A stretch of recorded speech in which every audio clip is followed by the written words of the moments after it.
اس سے تو ڈرنے کا ہر انسان کو ڈرنا چاہیے، نہ معلوم کس کو ٹکر مارنا، لیکن نہیں، اس کائنات کو چلانے والا ایک سمیع و بصیر خدا، وہ جو میرا دوست ہے، میرا ولی ہے، اللہ ولی الذین آمنوا یخرجہم من الظلمات الی النور، اللہ اہل ایمان کا ولی ہے، ساتھی ہے، پشت پناہ ہے، مددگار ہے، حمایتی ہے۔ بتائیے جسے یقین ہو جائے کہ اللہ میرا مددگار، اللہ میرا محافظ، اللہ میرا پشت پناہ، اللہ میرا حمایتی، اس کے لیے کوئی خوف ہوگا؟ اس سے کوئی ڈر ہوگا؟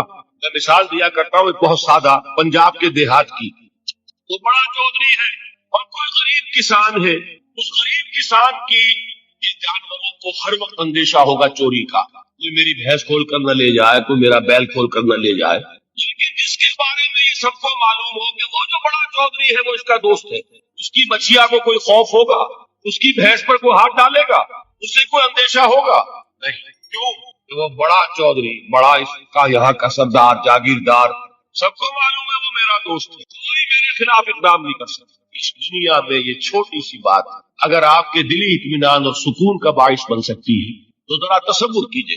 میں لفظ تصور استعمال کروں گا صرف اس لیے کہ اس کا ہم اس کو کہتے ہیں ادراک اور شعور کر نہیں سکتے، عقل کے ساتھ کر سکتے۔ اگر یقین ہو کہ اللہ میرا مددگار، یقین ہو کہ اللہ ہر آن میرے ساتھ ہے، پھر کوئی خوف، اس کا خوف، کوئی شے اللہ سے بالا تر ہے، کوئی قوت اس سے زیادہ طاقتور ہے، کوئی اس کے ارادے کو بدلنے والا ہے، کوئی اس کی مشیت کے آڑے آنے والا ہے؟ یہی بات ہے جو حضور نے فرمائی، یہ ایمان کا حاصل ہے لب لباب۔ دیکھو اچھی طرح اس بات کو ذہن نشین کر لو، اگر تمام انسان مل کر تمہیں کوئی نقصان پہنچانا چاہے نہیں پہنچا سکتے جو کچھ اللہ نے لکھ دیا، اور تمام انسان مل کر تمہیں کوئی نفع پہنچانا چاہے نہیں پہنچا سکتے مگر وہ شے جو اللہ نے طے کر۔ پھر میں کہوں گا ذرا تاریخ کیجئے، اسے فرض کیجئے، اسے سوچئے، اگر اس حدیث پر ہمارا دل ٹھکا ہوا ہو تو کسی سے ڈر ہوگا؟ یہ مجھے نقصان نہ پہنچا دے، یہ میری رپورٹ خراب نہ کر دے، یہ میری انکریمنٹ نہ رکوا دے، یہ میرا یہ نہ بگاڑ دے۔ روایات میں دو واقعات ہمیں ملتے ہیں کہ جن میں ذکر ہے کہ حضور صلی اللہ علیہ وسلم کے علم کے بغیر کچھ جن آپ کو قرآن پڑھتے ہوئے سن گئے، قرآن سنا آپ کی۔ ایک تو روایت وہ ہے جو حضرت عبداللہ ابن عباس سے ہے رضی اللہ تعالیٰ عنہ، یہ روایت بخاری میں بھی ہے، مسلم میں بھی ہے، ترمذی میں بھی ہے۔ ظاہر بات ہے بخاری مسلم میں ہے تو کسی اور کا ذکر کرنے کی ضرورت نہیں، حضرت ابن عباس رضی اللہ تعالیٰ عنہ سے یہ منقول ہے۔ وہ فرماتے حضرت ابن عباس رضی اللہ تعالیٰ عنہما، اس لیے کہ حضرت عباس بھی صحابی ہے اور ابن عباس بھی صحابی ہے، وہ فرماتے ہیں کہ حضور صلی اللہ علیہ وسلم کچھ صحابہ کے ساتھ عکاظ کا میلہ جو ہوتا تھا، بازار لگتا تھا، وہاں تشریف لے جا رہے ہیں۔ راستے میں وادی نخلا پر آپ کا پڑاؤ ہوا، رات آپ نے وہاں بسر کی، فجر کی نماز آپ پڑھا رہے تھے اپنے ساتھیوں کو اور اس میں آپ نے قرآن مجید کی تلاوت کی، تو وہاں سے جنوں کا گزر ہوا، انہوں نے پورے اطمینان کے ساتھ وہاں قرآن سنا۔ ایک واقعہ تو یہی، اور یہ جہاں تک تعلق ہے اس کے یعنی ثقہ ہونے کا اس روایت کا، تو ظاہر بات ہے کہ یہ صحیحین کی روایت ہے، اس کے بارے میں شک جو ہے وہ کی گنجائش نہیں ہے۔ دوسری روایت جس کو کہ زیادہ تفسیری روایات میں اور سیرت کی کتابوں میں زیادہ نقل کیا گیا، وہ یہ ہے کہ حضور جب سن 10 نبوی میں طائف سے واپس آ رہے ہیں، جب مکے میں فیصلہ ہو گیا تھا ابو طالب کے انتقال کے بعد کہ اب محمد کو قتل کر دیا جائے صلی اللہ علیہ وسلم، تو حضور طائف گئے، اور طائف میں آپ نے وہاں کے 3 سرداروں سے ملاقاتیں کی۔ بہرحال وہاں سے تو جواب جو ہے کوئی ان کو آپ کو پازیٹیو یا مثبت جواب نہیں ملا، واپس آ رہے تھے اور سخت ترین دن آپ پر وہ گزرا، وہ معلوم ہے آپ، شدید ترین مشقت اور مصیبت آپ جھیل کر واپس آ رہے تھے۔ تو واپسی پر اسی وادی نخلا میں قیام ہوا۔ یہ وادی نخلا طائف اور مکے کے تقریباً درمیان میں ایک بات۔ آج کل جو لوگ وہاں جاتے ہیں تو ان کے علم میں ہے کہ 2 راستے ہیں، طریق السیل ہے اور ایک طریق الجبل ہے۔ ایک پہاڑی راستہ بنا ہے اب جو نئی سڑک بنی ہے، اس میں بڑے ایچ پیچ ہے، بہت سے اس کے اندر موڑ ہے، جیسے پہاڑ کا ہوتا ہے اچانک وہ چڑھائی چڑھتی ہے، تو وہ تو پہاڑی سڑک ہے، جیسے مری آپ جا رہے ہیں اچھی سڑک ہے۔ اور حضور اسی راستے سے گئے تھے طائف کے، اس لیے کہ وہ دشوار گزار راستہ تھا، اور آپ کیونکہ خفیہ جا رہے تھے، آپ کو اندیشہ تھا کہ اہل مکہ کو اگر معلوم ہو گیا تو پیچھا بھی کریں گے اور شاید وزن پہنچائیں، لہذا حضور حضرت زید ابن حارثہ رضی اللہ تعالیٰ عنہ کے ساتھ تھے، صرف 2 اور کوئی ساتھ نہیں۔ اور وہ پہاڑی راستہ آپ نے اختیار کیا تھا جو نہایت دشوار تھا. وہ آج بھی آپ جائیں اس طریقے جبل سے تو اندازہ ہوگا کہ جب یہ سڑک نہیں تھی تو یہ راستہ کتنا دشوار تھا. دوسرا راستہ طریق السیل کہلاتا ہے. وہ طریق السیل جو ہے وہ بہت ہی سمجھیے کہ گریجولی وہ اس کی چڑھائی ہے یا اترائی ہے. مکے سے طائف کی طرف جائیں گے تو چڑھائی ہے، اور طائف سے مکے کی طرف آئیں گے تو اترائی ہے. اور یہ وہ راستہ ہے جہاں پتہ ہی نہیں چلتا کہ آپ نے کوئی چڑھائی چڑھی ہے. اس قدر وہ گریجول اس کی جو ہے وہ چڑھائی یا اترائی ہے کہ پتہ ہی نہیں چلتا. اس راستے میں وہ نخلا کا مقام آتا ہے، وہ وادی نخلا جس میں حضور کا قیام ہوا ہے. یہ دونوں حدیثیں اس پر متفق ہیں کہ جو طائف سے واپسی پر بھی اگر یہ واقعہ ہوا ہے کہ فجر کی نماز میں آپ نے قرآن پڑھا اور جنوں نے سنا تو بھی وہ نخلا کا مقام ہے. اور اگر وہ آپ اس سے پہلے کہیں خود تبلیغ کے لیے جا رہے تھے صحابہ کے ساتھ اور اس میں عکاس کے میلے میں، اس لیے کہ اس کا تو ہمیں روایات سے ثبوت ملتا ہے کہ چونکہ ایک بڑا میلہ لگتا تھا وہاں پر، بازار جیسے ہاٹ ہوتے ہیں ایسٹ پاکستان میں اور مختلف پنجاب میں دیہات میں بھی بازار لگتے ہیں، اور پٹھانوں کے علاقے میں بھی اس طرح کا وہاں ایک میلہ لگتا تھا، بازار بھی میلہ بھی. اس میں کچھ وہ بھی ہوتے تھے، شعر و شاعری کے مقابلے بھی ہوتے تھے، اس میں فنون کے مقابلے بھی، اس میں کشتیاں بھی، اس میں خرید و فروخت بھی، اس میں دلچسپی کا سامان بھی. تو حضور وہاں تبلیغ کے لیے گئے، اس موقع پر بھی جا رہے تھے، تب بھی یہ واقعہ جو ہے یہ وادی نخلا. اس میں اب دو روایات ملتی ہیں. سوالات اب یہ پیدا ہوتے ہیں کہ آیا یہ جو سورہ جن میں واقعہ بیان ہوا، سورہ احقاف میں بیان ہوا، آیا یہ دو واقعے ہیں یا ایک؟ بعض حضرات کی رائے یہ کہ ایک ہی واقعہ ہے جو دو جگہ بیان ہوا. بعض حضرات کی رائے کہ نہیں، یہ دو واقعے بالکل علیحدہ ہے. میری رائے جو ہے جتنا بھی میں نے غور کیا ہے سمجھا ہے اس دوسری رائے کے ساتھ ہے، یہ دو علیحدہ علیحدہ واقعہ. نمبر دو کہ پہلا واقعہ جو ہے وہ یہ ہے جو اب ہم پڑھ رہے ہیں سورہ جن، اس کا میرا اندازہ ہے کہ یہ سن 4، 5 یا 6 نبوی.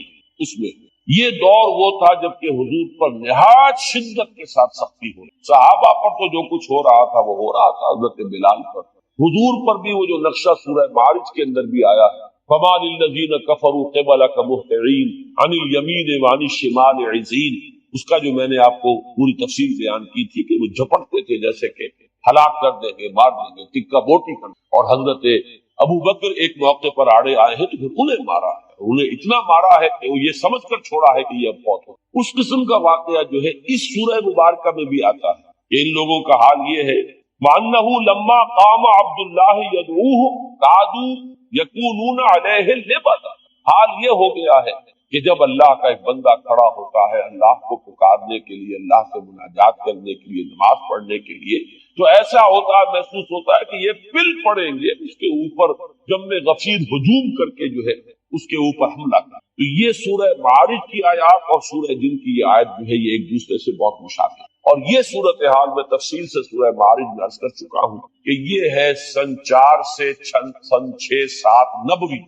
ابھی ہجرت نہیں ہوئی ہے، یہ آغاز وحی سے جو سن شمار یہ اس دور کا واقعہ. جبکہ وہ واقعہ جو ہے دوسرا اس کا ذکر سورہ احقاف، وہ سن 10 نبوی کا واقعہ ہے. وہ تو اس کے بارے میں شک ہو ہی نہیں سکتا کہ وہ سفر طائف جو ہے وہ سن 10 نبوی. دوسرا آپ یہ دیکھیں گے کہ اس واقعے میں جو جن تھے وہ جن یا تو مشرک تھے یا عیسائی.